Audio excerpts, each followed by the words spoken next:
Hello, my friend. On today's episode, I'm speaking with fellow Business Unicorns coach Ben Pickard, and we are talking about the value and importance of doing long-term planning for your gym. So if you thought about doing long-term planning or you did it once and gave up, this is a great episode for you, so keep on listening.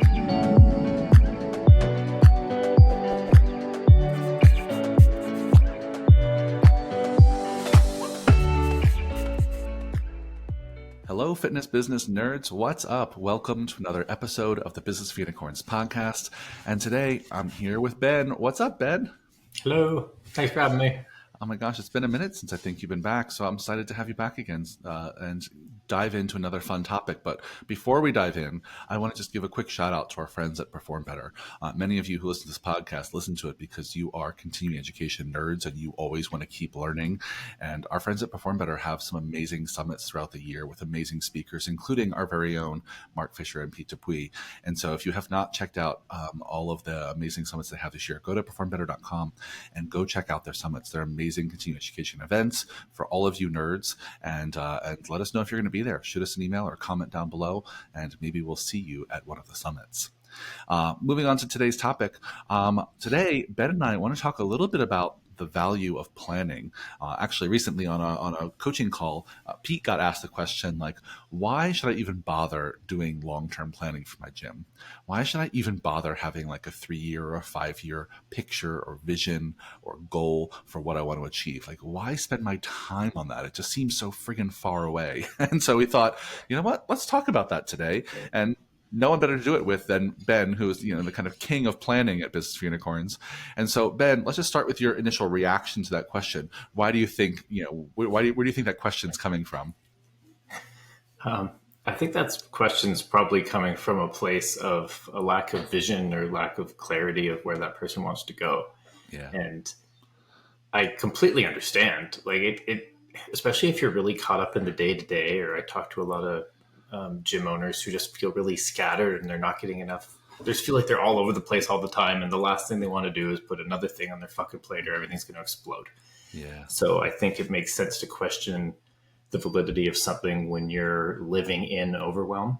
So dear listeners, if you have felt the same way, this isn't to challenge your beliefs necessarily. It's about how do we help you operate at a better level for your needs. Yeah, I think it's a great place to acknowledge is that I think for many gym owners listening to this podcast and ones that we work with every day, they're focused so much on working in the business every day, and they have this slight feeling of overwhelm, sometimes constant feeling of putting out fires or trying to have to address the most sticky problem of the day. And they don't actually give themselves permission or grant themselves enough time to step out of the business and think about working on it or thinking about big picture. And when they think about doing that, it feels like a waste of fucking time. It feels like with all the shit I could be fixing and doing a business, stepping out to do like some academic exercise of a 3-year vision or a 5-year plan feels like just a waste of friggin' time. And here's the thing. I'll say this. I'll give my reaction. Is for some of you, maybe that's true right now. Right? Some of you really are in a hot seat. Some of you really might be a month or two away from closing, right? Some of you might need to make cash immediately because you're really in a tough spot. And if that's the case, yeah, fuck the planning. Like I'm cursing a lot in today's podcast. Yeah, get rid of the so fiery. Forget the planning if you're really, really struggling. But for all of you who are not, a few months away from bankruptcy, we're going to make a pitch to you today that planning is actually one of the best things you could spend your time on. And so, maybe talk a little bit, Ben, before we talk about like how to do the planning, maybe talk about like what is the value of having a 3 or 5 year vision or plan? Yeah, absolutely. When it comes to any sort of plan that's further ahead than a year, so whether it's a 2, 3, 5, 10, different books tell you to do different amounts. For me, the real value is just setting your North Star. And it's akin to, back in the day, if you ever took family road trips, but let's say it was going to be like a 2-day road trip. Like you're going to drive, I live in Southern Ontario, so I'm going to drive to like BC, which takes like 4 days. Before Google Maps and MapQuest. Yes. Yeah. We're talking big fold out dangerous maps that there's no way you should be looking at while you're driving because they take up the whole thing. I want to drive to Vancouver. Well, I know where Vancouver is and I know where I am, and I mapped out my little road of where I think I want to go, and that gives me the direction.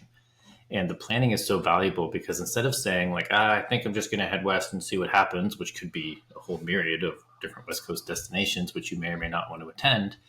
This is like, no, as of right now, I think I want to go to Vancouver.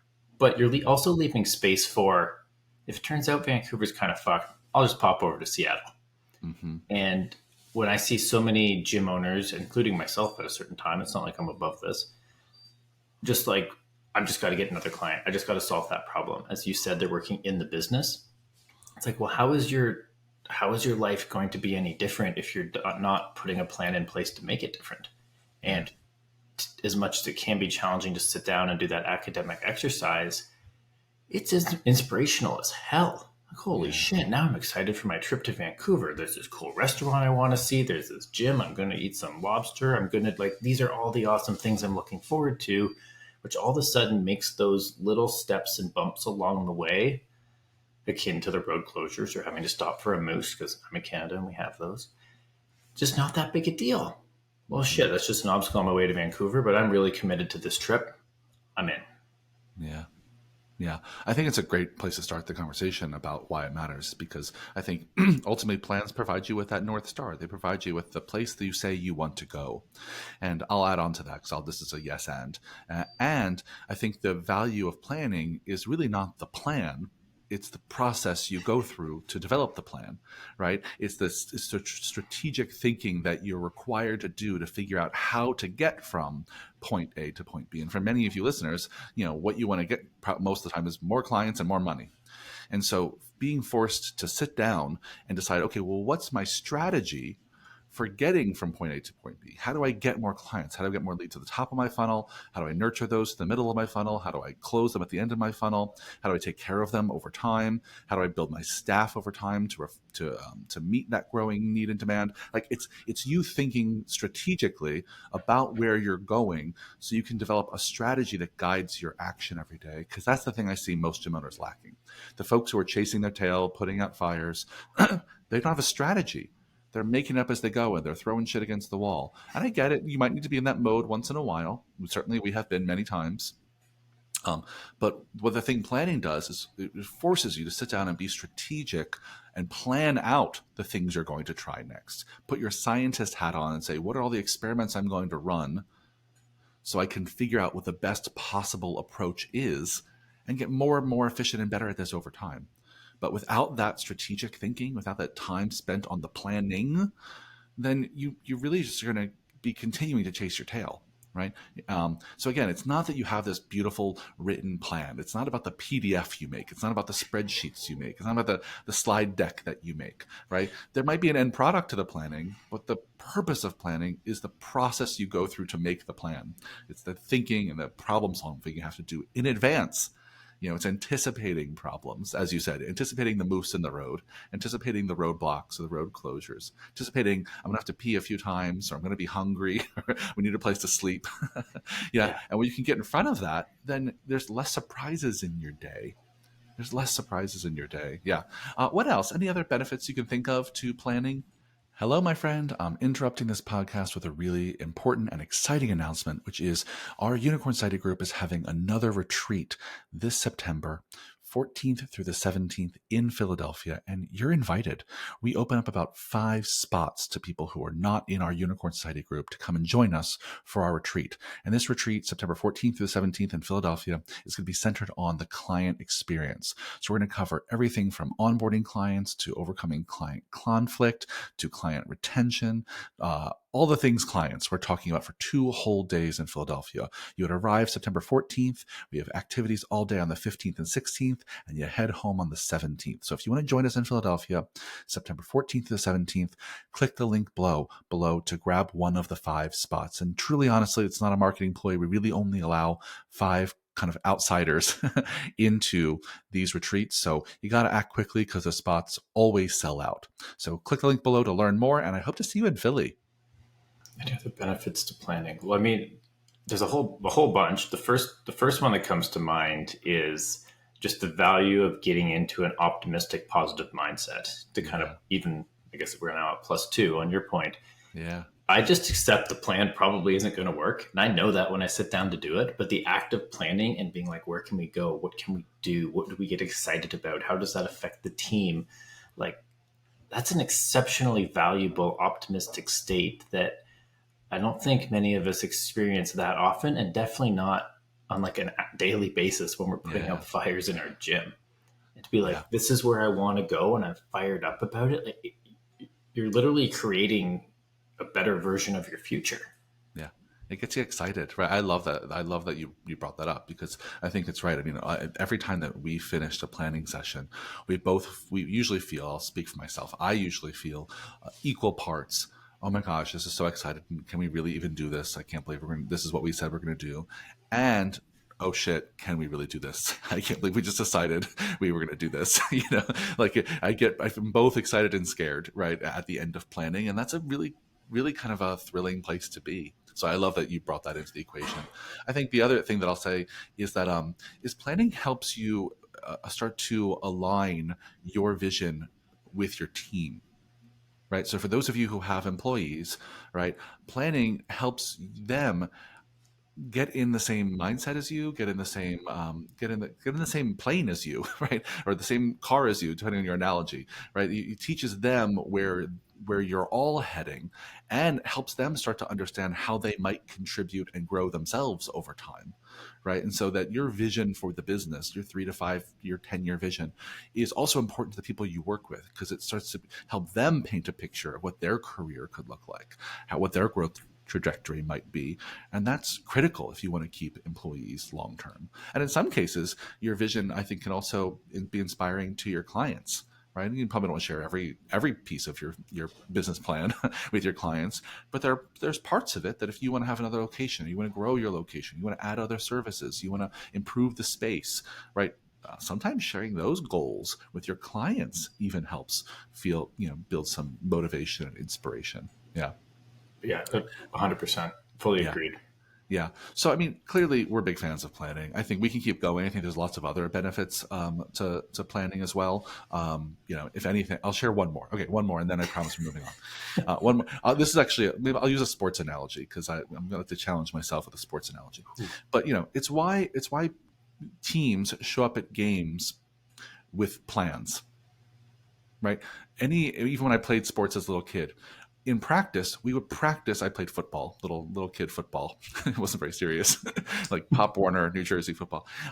We played. We went to practice, and we made plans and practiced those plans before we got in the game, right? And sometimes we made up plays, and our coaches made up plays that didn't fucking work. We made up plays that we tried in just scrimmage against each other, and it didn't actually work, or we didn't have the right people in the right seats.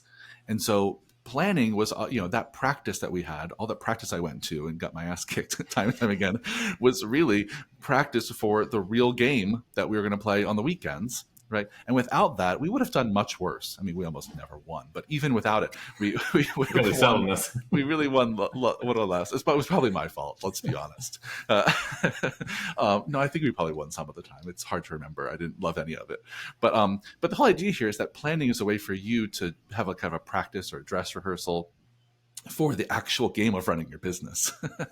And you get to, on paper, in spreadsheets and in forecasts, plot out what you think might work. And run that play in your head before you actually run it in your business. So I think there's so many benefits, but I promised that was the last one. Now let's talk a little bit about like what makes good long-term planning. So when you sit down to think through a 3-year or a 5-year or 10-year vision, what are the kinds of best practices that you use, Ben? Yeah. When it comes to anything longer than a year, I personally try to like get into a good physical and emotional space for it. So I do almost all of my planning and stuff on computers, spreadsheets, Google Docs is just easier for me.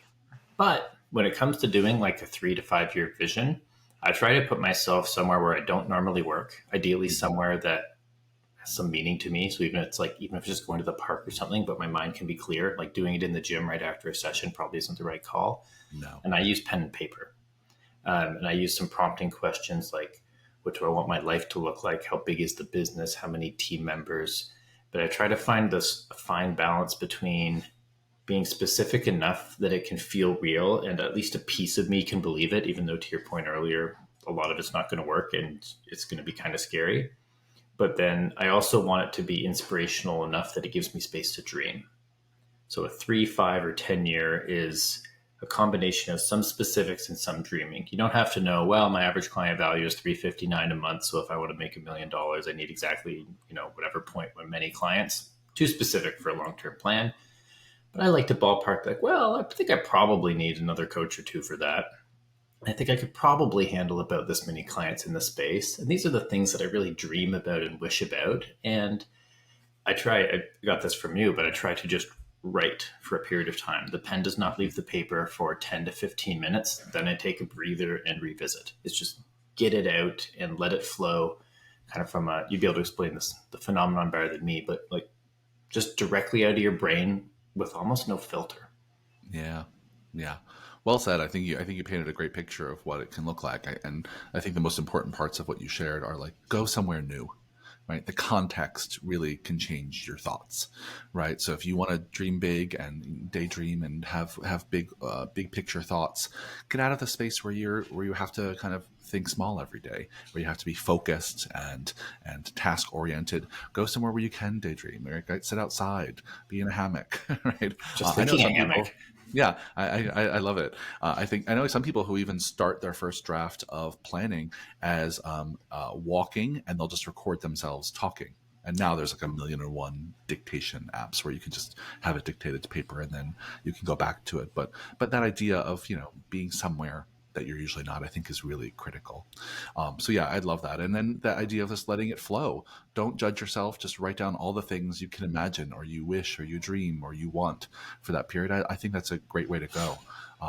The one thing I'll add to what you said, which I think is also really important for gym owners, is for you fellow gym owners out there, your vision, my recommendation is that your vision is for your whole life, that you Yes. don't try to do one that's just for your gym. That's why Ben, I think in Ben's prompt, the first question he asked himself is, what do I want my life to look like? Which is not just my work life, my whole life, right? And so for you gym owners out there, I think your prompt should include, like, in 3 to 5 years from now, how many vacation days do you want to be taking? And where do you want to go? And do you want to give to charity? How much time do you want to spend with your family? Where do you want to be living? What kind of car do you want to drive? Do you want to buy another motorcycle if you're Ben? Do. Yeah, yeah, of course. The answer is yes. If you're me, it's like, what size pool do you want to put in your backyard? Like, these are the kinds of things that I'm visioning about my life. And I think, and if you're a business owner, I think you got to do both. I think it's got to be part of a whole package, because what you're designing is your life. You're designing your relationship to your business as well as the business strategy itself. Yeah. Yeah. Love Yeah. it. So I think where a lot of people get hung up here, Ben, is that sometimes they look at this plan and they think, this is just so pie in the sky, right? I've done all this daydreaming, and I have maybe a 5-year plan that includes, another motorcycle and, another 100 clients and 3 more team members. But like, why even write this down? Like, if I'm not going to make it specific and actionable. And so I know we kind of already answered this, but I just want to kind of reiterate that, like, why we would write all of that stuff down. So maybe help connect the dots for them. So we did all this daydreaming. We have this document, or maybe we made it into a slide deck, or maybe we put it in a spreadsheet. We have this series of goals or dreams for 3 to 5 years from now. So what? Well, that's your direction. That's where you want to go. That's what feeds everything else that you decide, Yeah. right? Like if you want to have 100 more semi-private training clients, and that's the thing you're committed to, that means you're not going to like probably also start a boot camp. Like Mm-hmm. this is where you're going. I want to go to Vancouver, so I know I got to go west. I'm not going east because not going to New York. Yeah. And that Yeah. it doesn't always perfectly flow into everything. And that 5-year mission might take 3 to 7 years to accomplish, and it might look drastically different. Yeah. But now you know which way to walk. Yeah, yeah, 100%. And I think for a lot of our Unicorn Center members, what we really encourage them to do is use those long-term visions to create annual goals, which then fall into quarterly projects. So in our Frameworks for Unicorns methodology, right, that we have all of our clients do an annual goal setting meeting where they're setting goals for a whole year up front, and usually it's 3 to 5 annual goals of the most important things they're going to accomplish in a year. And that list of annual goals is 100% driven by your long-term vision. To Ben's point, if you said in 3-5 years you want 100 more small group personal training clients, then yeah, your annual goal for this year shouldn't be to max out classes. Right? Or to start selling one-on-one training, right? You have to stay aligned with the vision. There's some consistency that's required. And then obviously, if you're using, a system like ours, then, then you're going to have these quarterly projects that actually align with helping you achieve those annual goals. So it's like, there's kind of like this, it's a goal setting turducken, where, it's like layers of goals. Does everyone know what a turducken is? Yeah, everyone knows. I don't need to spell it out, but it starts with the big picture of what you're going to do, and then there's layers on the inside. Abstract reference of the week, but we're with you. We're with you. Why am I thinking about turducken? I don't know. Well, there it is. That's what it is. It's goal setting turducken. We'll have to relabel that in our library. Okay, so I think we've covered a lot of ground here. We covered like why people are maybe turning their nose up at long-term planning, why we think it's really valuable, I think the benefits of it. We talked about how to do it. Anything else you want to share about planning before we wrap it up?